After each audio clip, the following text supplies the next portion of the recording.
Welcome to Navigating Change, everybody, the podcast from Teibel, Inc. My name is Pete Wright, and that over there is Howard Teibel. I never know when you do that if you're pausing for me to fill in. You know, we're still trying to figure out the high five slap. Is it going to be a thing where we have to go past each other and grab each other's ankles? It's very 1985. Yeah, let's not go there. Yeah. But we are also joined by an esteemed guest who is absolutely going to bring the class of this show way up. Head of school at the New Hampton School, Andrew Menke. Andrew, welcome to Navigating Change. Thank you. I'm so happy to be included with this terrific group. So thanks for having me. Well, you're very generous already. We have a number of topics on the docket today, but I think the overarching theme that we're going to be talking about, Howard and I talk a lot about change and the process of change and what it takes to engage change in complex sort of human systems. And, we do a lot of this talking to each other. And so I'm very excited to have you on board for this conversation to help us illustrate or demonstrate the experience of change from somebody who is really an active and engaged leader in the process. Can you tell us a little bit about the story of New Hampton School and what you all are going through in terms of your journey of change right now?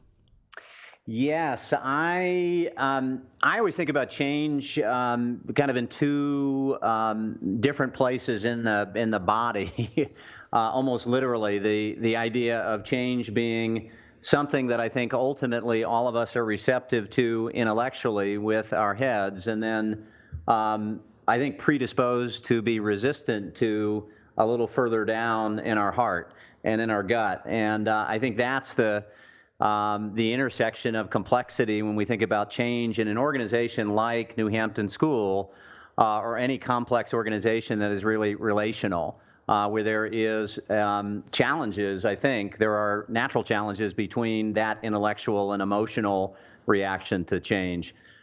So in a nutshell, New Hampton School has been around for almost 200 years and has remained a very dynamic place. And when I arrived in 2005, there was a necessity for us to have a conversation about another intersection, and that is the intersection between mission and market. What we can really, really believe in deep within the soul of the school, and what's going to be saleable out in the marketplace in a very competitive landscape of independent schools, certainly for us regionally, but also nationally. So had a terrific first year of kind of realigning the expectations and essentially having conversations with people that had a lot to do with the simple yet very difficult to implement notion of doing what we say we're going to do. And that consistency, I think, is very, very important. And then we were able to get to a point where we had a strong enough foundation that we entered a very comprehensive strategic planning process that included every single constituent associated with the school. And that included parents, both current and past, faculty, students, board of trustee members, community members. So everybody who had a stake in the school had an opportunity to come around the table and have a conversation about the strengths of New Hampton School and the opportunities going forward. And a year later, we had adopted a new mission, vision, set of core values, and 4 overarching goals that have actually led to an amazing transformation here at New Hampton. And I think ultimately the most important part of the product was the process of engaging all the constituencies in a very transparent way about the future vitality of New Hampton. Oh, I feel like I have so many questions, but I want to kick off, Howard, if you could. Andrew said something really interesting to me, and that is this process of engaging the various constituencies at the school and giving them the opportunity to participate in this change process. One of the things that you and I have talked about often is this idea of opportunity versus responsibility. And responsibility to me connotes this experience of taking ownership of the change in every part of the organization. I wonder if I could get you guys to reflect a little bit on that concept as we get into this conversation. Yes, it's great. I love how you frame that, Andrew, and I think of it in sort of 2 domains. Or 2 ways you can approach change. And I think the old school model about change was forced change. I think that the new school model, the new Hampton School model, if I may, is invite change. And I think without realizing it, we end up trying to force change on others because it's sort of that idea of my idea is really good and my job is to convince you versus my job is to invite you into a conversation so that you own this. I think probably the thing I've seen in the last 10 years that's growing and growing is an awareness of what buy-in means. I'm sure, Andrew, you've got a lot to say about that. That idea that it's one thing, here it is, you lead a senior team and, you could lead them many ways. As their boss, you can say, this is what we're doing. But I think, and I'd love to hear your thoughts about this because I've seen you in action, that you show more interest in what they have to say, which I think only gets a better outcome and also produces buy-in. Does that resonate with you? Yeah, it really does in a big way. I mean, I think we've reached unprecedented levels of health here in every measurable area in the school, and it is. People ask me all the time. I have a really terrific donor in Jupiter, Florida, and I like to go to Jupiter, Florida, as you might imagine, especially at this time of year. And he asked me a question once at a gathering that we had of alumni and parents in Florida about why we have realized this unbelievable transformation as a school. I mean, programmatically, curricularly, Howard, I think you're aware that we were the first New England boarding school and one of the first independent schools in the country to adopt the International Baccalaureate program.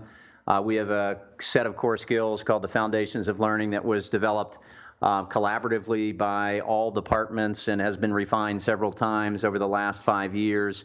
Have adopted 45 new courses, have a wonderful new comprehensive evaluation and assessment process for faculty that is tied to professional development, and we have set new records each of the last 9 years. With unrestricted annual giving, those donations that parents make and alumni make each year, $45 million of capital fundraising, five major projects. I have a question for you as you rattle those off, which are wonderful, because I'll tell you what strikes me is the level of connection people have. I mean, not everybody can claim those kinds of successes, especially in this economic climate.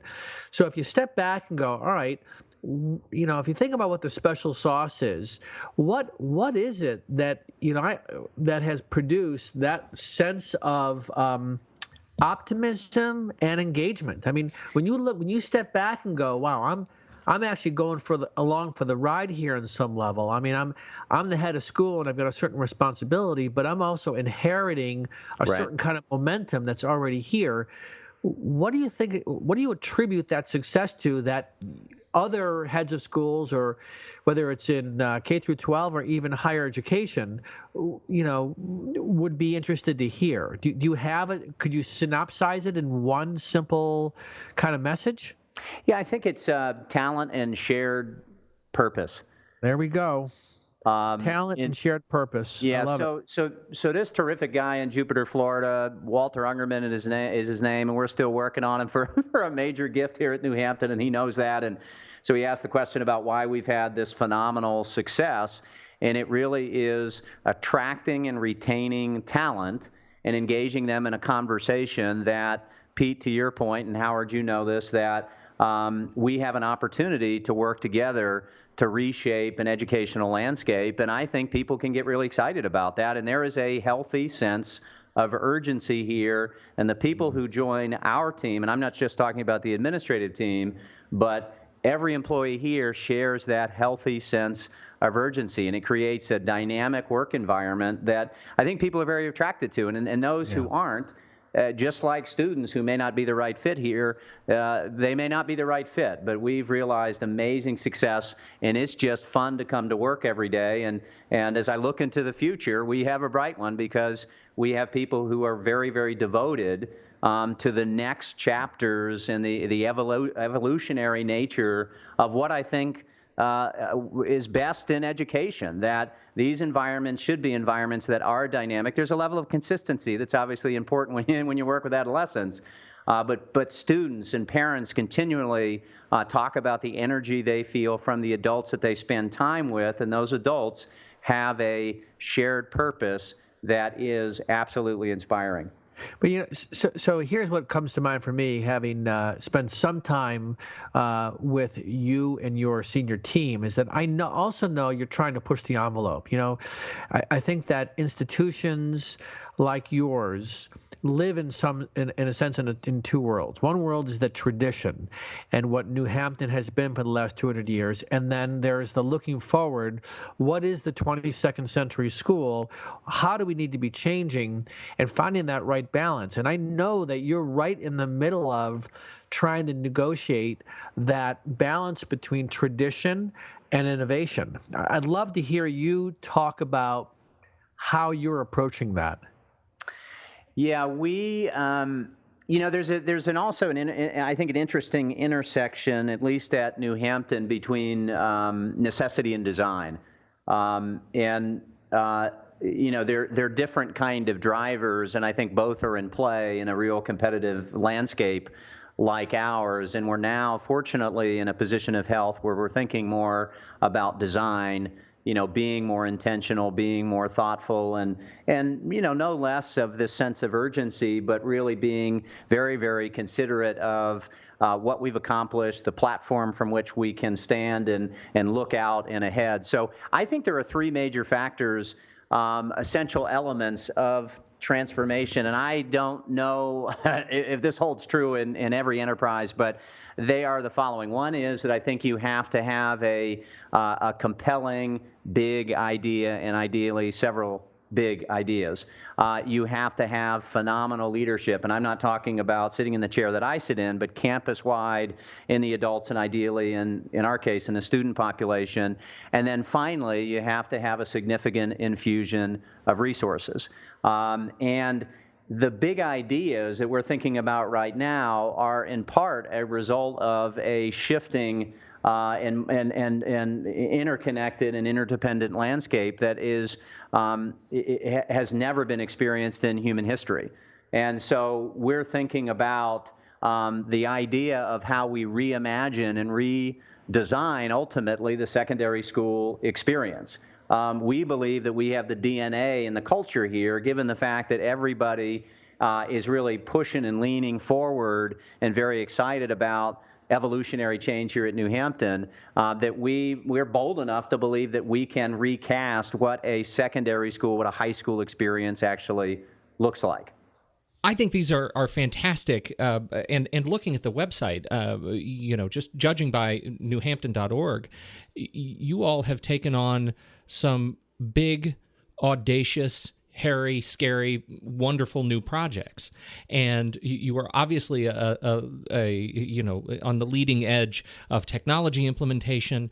And for being a school that's over 200 years old, I mean that is a legacy, and it seems to me even more than you being a head of school. Your role sounds very much to me like you are a custodian of a mission that is much larger than you, and that is it. It really comes through in reading some of these resources. I also know that there is this sense of knowing that you have to push forward this growth and this change and taking on these big, hairy goals and doing so in a way that is responsible and fiscally sustainable, and yes. To do things that and you have confidence in that are going to stick, and that you have the capability and capacity to make them do so. I wonder if you could comment a little bit on that, and I would love to hear some examples of how you have made some of these things come true. It's an interesting thing to think about a school, any school that has the longevity of New Hampton School, where we're coming upon our 200th birthday, and what are the traditions that bind us together and connect generations of alumni. And that's very, very important, to be the steward of a culture that is resonant with folks who have long associations with the school. And my conversations with folks have been both about the traditions in the experiences that they remember, and their desire to make sure that New Hampton School thrives long into the future. Because there's obviously a difference between survival and thriving. And, we've had this conversation, Pete and Howard, about compelling effectiveness and sustainable efficiency. And both are really, really important. We want to make sure that what we're doing from a moral imperative standpoint prepares students for a very different and, again, dynamic future, and that the underpinnings of the school remain healthy over that period of time to support all of the terrific students who have yet to enroll at New Hampton School. And where, by the way, in the midst of that right now, we just sent out all of our acceptances a couple of days ago and are hearing back from people right and left, and again, setting new records. So that's exciting. So some of the ideas that we've talked about so far, inspired in part by a very interesting intellectual thinker called, his name is Ken Robinson. He's done these RSA, these kind of animated whiteboard talks that we've probably all seen, and he's findable on YouTube. We've had conversations about eliminating the batching that has gone on in schools for such a long time, 9th, 10th, 11th, and 12th grade, and thinking about reorganizing around skill mastery. So Pete, you and I are in geometry class together, and it takes you 3 months to get through the material, and it takes me actually not 9 months, but it takes me 12 or 14 months to get through. And what if you were given the opportunity to continue to move forward and be engaged and motivated to do that, and you gave me an opportunity not to slide through geometry and those important concepts as building blocks with a C minus, that I could really achieve a level of understanding. And I think technology, among other tools, allows for that kind of customization and individualization that can make that possible. What if we thought about eliminating the structure of the 9-month or 8.5-month school year and thought about using the entire 12 months? And if we did that, what if we had students engaged in skill mastery here on campus for 2 months, and then we engaged in place-based learning and assessment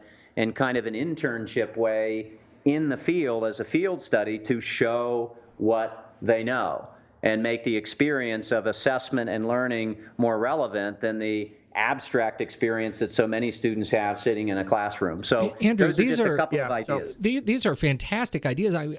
How hypothetical are these in terms of your discussion? I mean, you're talking about shaking up the batching and grade system and the year-round program. Just how hypothetical are they at New Hampton in terms of your level of discussion with the teams? Well, we're working on piloting a few. So we've started the conversation, for instance, with our department chairs, with their individual departments, about trying to articulate what the skill mastery would be. I mean, what would the algebraic skill mastery be for a student at New Hampton School? We have begun to engage in a conversation about how we would use June, July, and August. We have a program here, Pete and Howard, as you may have seen on our website, called Project Week, which is an experiential program that does give students an opportunity to do field work for an entire week. And some of that's service, and some of it's service learning, and then some of it's more academic. So we piloted online courses as an example to try to figure out how we can utilize that technology both here on campus and remotely to make sure that we could use that effectively with a mentor, with a coach, with a faculty member who could further, if a student was in the field, their understanding of material. So we're moving in the direction of operationalizing these ideas, but Howard knows this, that we are in the process of formalizing a job description. And Howard, the title of the job description is in flux right now, but we're likely to call it a Chief Innovation Officer. And that person ideally will be hired here in the next 4 to 6 months. And that person will come on campus and help to facilitate this major change. Because ideally, in the next 4 to 6 to 8 years, we're going to function and look very differently than we look now. So here's what strikes me, Andrew, listening to you tell your story, and I've heard you tell it before. When you talked about the three major factors, and I think this is what distinguishes New Hampton, and there are many schools out there that have the same capacity at this point, meaning they're on the edge of some compelling big ideas. They've got strong leadership, and they do have the right resources. As you and I both know, there's a spectrum of financially sustainable institutions, those who are in very good shape and those that are struggling for all different reasons. And the interesting thing for me, and I think the interesting point for the listener, is that even with strong and effective financial management and an influx of continued high growth and enrollment, that doesn't mean the institution is ready for change. As a matter of fact, one of the dangers is that success causes people to say, let's not mess with it. And I know from speaking to board members at different institutions that there's a view out there that sort of, again, spans that spectrum. And I think what you're doing at New Hampton is you are encouraging useful failures as well as the ability to actually succeed beyond your dreams, only because you're saying to people, let's not rest on our laurels. And I think that is an important lesson for leadership. I know too many leaders who, it's easier to hold back when you have financial challenges. And everyone's got significant financial challenges. It's just as easy for leaders to hold back when they have success. So I think one of the things you're doing right is that you're willing to push the envelope in the face of success. And that, to me, is an important leadership lesson for all of us, no matter if you're running a corporation or an association or if you're running a school. It's that, all right, we have the success. Where are we trying to go now? Because things are changing so quickly. So I give you so much. That to me is what's inspiring. That's what I want to see other leaders doing more of, is being willing to step back and go, all right, let's not rest on what we consider to be success, because I'm sure you've got some pushback at different corners about trying too many different things. So, Howard, what resonates most with me is at a level of unprecedented health here at New Hampton, the question is, why do we keep pushing? And I think part of that is the leadership piece, that I think if you have the right people in place and those people are pushing and they're ambitious, either internally or maybe even externally, then that's a group that's going to come together and say, hey, we have to explore the next iteration, the next evolutionary opportunity here at New Hampton, because complacency is just not an option. That's right. And trying to bring in the central drivers. So there are always external drivers that I think are evident to everyone, and if we're paying attention to them, they should motivate us to continue to change. I think these are such terrific points, and such a great conversation. I know we could talk a lot about this very topic, but I think introducing what it looks like to manifest successful change and truly to create this dynamic culture of change, I think you really are doing some fantastic work at the New Hampton School. I encourage everybody listening, go check out newhampton.org. Their website's fantastic. It's full of wonderful videos and the students walking through all of the really innovative programs. It's a great, it looks like a great place to engage in learning. Pete and Howard, thank you very much. I am grateful for being included. I truly enjoyed it. Thank you very much. That's wonderful. Thank you, Andrew. Howard, do we have any other words for the people who are listening here? I'll tell you what I hope for people, anyone listening, is that regardless of the role that you play, you're listening to the head of school of an independent private institution. But my premise continues to be that no matter what level you are at in an organization, there's a place to look at what does it mean that you're playing a leadership role. And by leadership, what I'm talking about, influencing those around you. And I think that, to the extent that you hear things from somebody that you say, you know what, that's inspiring, I think each of us have that in ourselves, and we just got to keep looking for that place in ourselves we can bring that passion out. Lead from the seat you are in. That's right. Is our refrain. This has been a fantastic conversation, folks. Thank you so much for listening. You can find the show at teibelinc.com. You can also search for us in the iTunes podcast directory, available for free, so you make sure you don't miss a single episode of the show. On behalf of Andrew Menke, head of school, New Hampton School, and Howard Teibel, I'm Pete Wright. Thanks so much for listening. We'll catch you next week on Navigating Change, the podcast from Teibel Inc.